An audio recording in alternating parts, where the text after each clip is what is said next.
Bonjour à tous, aujourd'hui nous allons parler de la constructibilité à la règle non graduée et au compas. Cette géométrie consiste à n'utiliser, comme son nom l'indique, que la règle non graduée et le compas. Elle a été créée et surtout popularisée par le mathématicien de la Grecque antique Euclide d'Alexandrie, qui en quelque sorte montre en quoi consiste sa géométrie et toutes les démonstrations que l'on peut faire avec dans son livre Les éléments d'Euclide. Il part de 5 axiomes dont les plus connus sont par 2 points ne passe qu'une seule droite et on peut tracer un cercle de centre donné et passant par un point donné. Grâce à ces axiomes, Euclide effectue ensuite des constructions fondamentales comme la médiatrice d'un segment ou la bisectrice d'un angle que l'on voit toutes deux en classe de 4e. Ensuite, grâce à ces constructions fondamentales, on peut représenter des opérations géométriquement comme l'addition et la soustraction, la multiplication et la division par le théorème de Thalès, et enfin, avec une méthode un peu plus sophistiquée, la racine carrée d'une longueur. Ensuite, il s'intéresse à des figures élémentaires, surtout des polygones réguliers. Il va commencer par le triangle équilatéral, donc 3 côtés, puis le carré à 4 côtés, et le point culminant des éléments, le pentagone régulier à 5 côtés. Nous allons nous intéresser aujourd'hui à cette figure-ci. Le pentagone vient du latin pentagonum, du grec pentagonos, qui signifie 5 côtés, 5 angles. Ici, c'est un pentagone régulier, donc les 5 côtés sont de même longueur et les 5 angles de même mesure. Pour construire ce pentagone régulier inscrit dans un cercle, nous avons d'abord plusieurs remarques à faire. Tout d'abord, à quoi cela revient-il de construire un pentagone régulier? Eh bien, en fait, cela signifie placer 5 points sur le cercle A, B, C, D, E, de telle manière que ces 5 points coupent ce cercle en quelque sorte en 5 parts égales, c'est-à-dire que l'angle AOB doit être de 2π/5. Pourquoi 2π/5? Ici nous sommes en radian car c'est un cercle trigonométrique. On a OA égale 1, enfin OA n'est pas vraiment égal à 1, en tout cas elle est égale à 1, c'est une unité que nous avons créée et nous avons dit que OA est 1, il n'y a pas de grandeur, c'est juste 1, c'est l'unité. Et donc ce périmètre du cercle est de 2π. Donc si le périmètre du cercle est de 2π, l'angle OAB qui doit être de 2π/5, enfin l'angle OAB doit être de 2π/5 car les 5 points coupent le cercle en 5, donc l'angle OAB ça doit être le périmètre du cercle divisé par 5, donc 2π/5.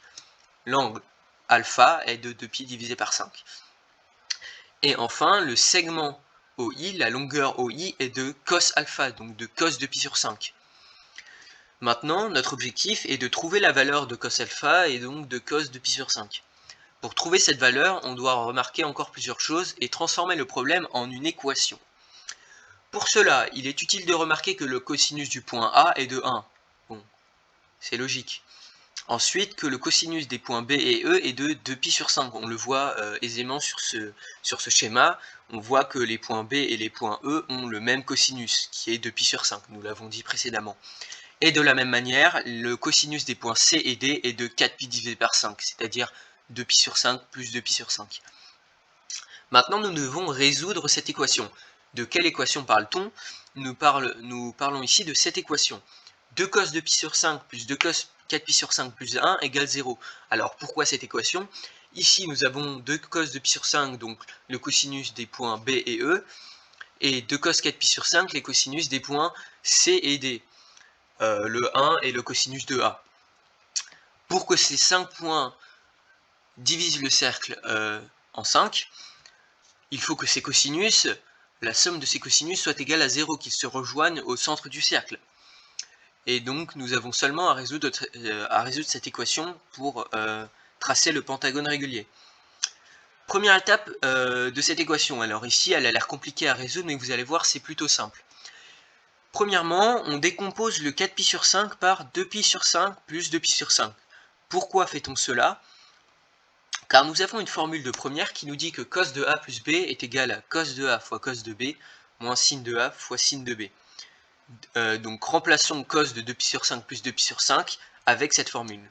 On obtient 2 cos de π/5 plus 2 facteurs de, donc cos carré de π/5, ici cos de A fois cos de B, vu que c'est 2π/5 plus 2π/5, c'est deux fois le même cosinus, donc on peut écrire directement cos carré de π/5, Et même chose pour le sin, donc cos carré de pi sur 5 moins sin carré de pi sur 5, on ferme la parenthèse, plus 1 égale 0. Maintenant, on a un sin, ici, un sin au carré qui nous embête. On veut seulement des cos. Et heureusement, on a aussi une formule de première qui nous dit que cos carré de alpha plus sin carré de alpha est égal à 1. Cela se démontre très facilement par le théorème de Pythagore. Donc ici, on peut remplacer le sin carré de pi sur 5 par 1 moins cos carré de pi sur 5. On obtient 2 cos de pi sur 5 plus 2 facteurs de cos carré de pi sur 5 moins, entre parenthèses, 1 moins cos carré de pi sur 5, le tout plus 1 égale à 0. Et ici, on a seulement à développer. On obtient d'une part les cos carrés, 4 cos carré de pi sur 5. Les cos ne changent pas, 2 cos de pi sur 5 et moins 1 égale 0.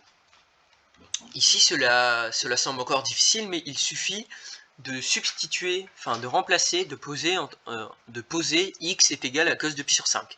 Et cela se transforme tout simplement en une équation du second degré que nous voyons en seconde. On a 4x carré plus 2x moins 1 égale 0. Ça, on sait le résoudre, on calcule le delta, c'est égal à 2 carré moins 4 fois 4 fois moins 1 qui est égal à 20. On a une première solution x1 qui est égale à moins 2 plus racine de 20 sur 8 qui est égale à racine de 5 moins 1 sur 4. Et une deuxième solution x2 qui est égale à moins racine de 5 moins 1 sur 4. Ici, une seule de ces deux valeurs nous intéresse, c'est la première. Pourquoi? Car nous parlons ici d'une longueur. Je vous rappelle qu'on veut calculer la longueur OI. Et donc une longueur, c'est toujours positif. C'est toujours positif. Une longueur est toujours positive. Donc la valeur x2 qui est négative, elle ne nous intéresse pas. On a donc cos de pi sur 5 égale racine de 5 moins 1 sur 4 dans notre cas. Cos de pi sur 5 peut être égal à moins racine de 5 moins 1 sur 4, mais dans notre cas, on prend la première valeur. Ensuite, maintenant, notre but est de construire cette longueur. On sait que si on construit cette longueur, c'est fini. On a construit un pentagone régulier. Pour cela, il est utile de remarquer que cos de pi sur 5 est égal à racine de 5 moins 1 sur 4, qui est égal à racine de 5 sur 4 moins 1 sur 4. Pourquoi on a décomposé la valeur? Pour réussir à construire racine de 5 sur 4 et 1 sur 4 individuellement. Ensuite, on a seulement à faire la soustraction pour avoir la longueur totale. Comment tracer racine de 5 sur 4? Eh bien, il est utile de remarquer que racine de 5 sur 4 est l'hypoténuse de triangle rectangle de côté 1 sur 4, 1 demi. En effet, grâce au théorème de Pythagore, on a ici BC est égal à racine carrée de 1 demi au carré plus 1 quart de carré est égal à racine de 5 sur 4. On sait construire racine de 5 sur 4 et on sait facilement construire 1 sur 4 grâce aux médiatrices. On peut donc maintenant construire notre pentagone régulier. Pour cela, nous allons passer à GeoGebra.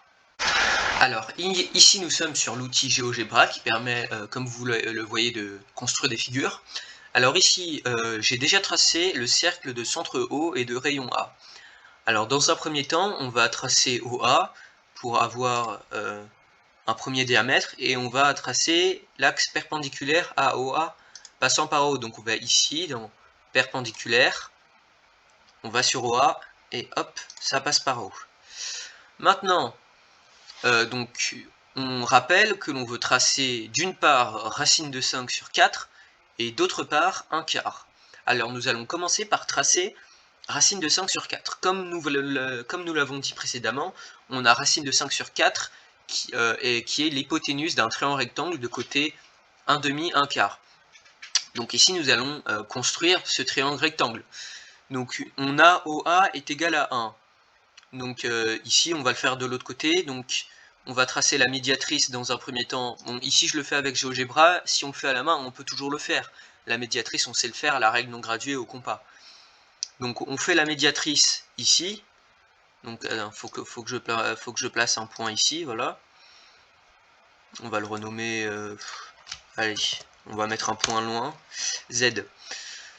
Donc si je trace la médiatrice de OZ, on aura un demi. Hop, ici.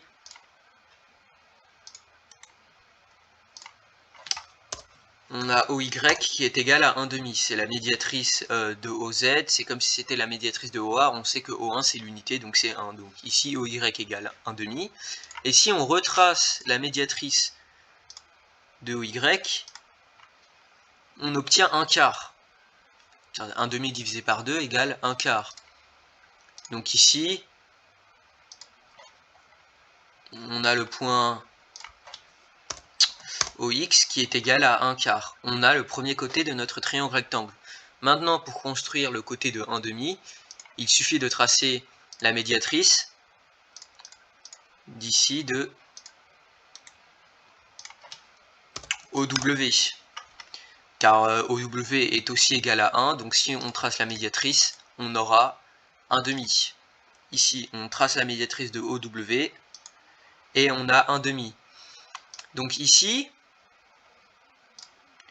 la longueur qui est là, donc la longueur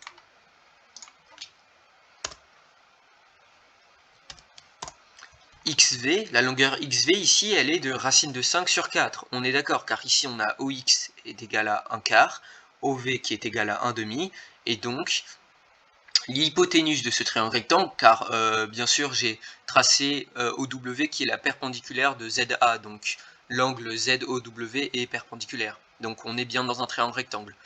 Ici, XV est égal à racine de 5 sur 4. Maintenant, si on trace le cercle de centre X et de rayon V,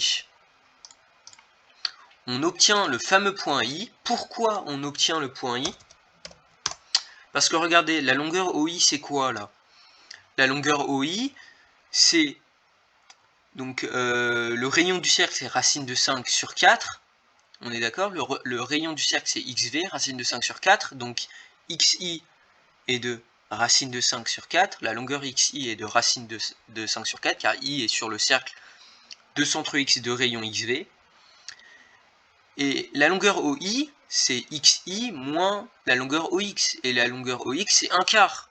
Heureusement que c'est 1/4. Donc là, on a la longueur XI qui est racine de 5 sur 4, moins la longueur OX qui est 1 sur 4. Donc la longueur OI est de racine de 5 moins 1 sur 4. Donc la longueur OI est bien de cos de pi sur 5. Maintenant, comment tracer le premier point de notre pentagone régulier? Eh bien, ça c'est facile, on trace la perpendiculaire de OA passant par I. Puisque OI c'est le cosinus du point, il faut tracer la perpendiculaire pour l'obtenir. Ici, on a le point B. Hop, premier point. Maintenant, comment tracer les autres points? Alors là, on va pas s'amuser à calculer cos de 4pi sur 5.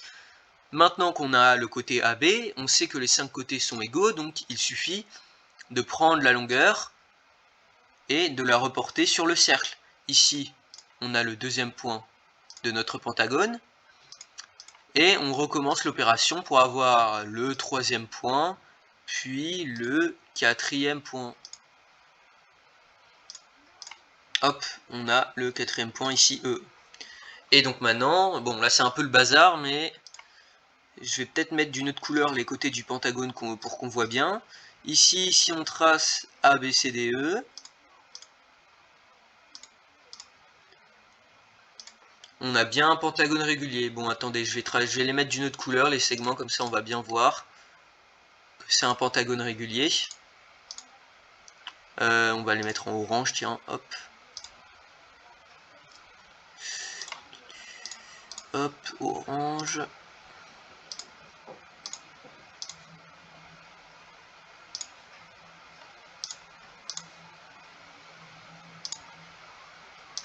Voilà. Donc là, on voit bien que c'est un pentagone régulier. Et nous avons donc fini notre démonstration.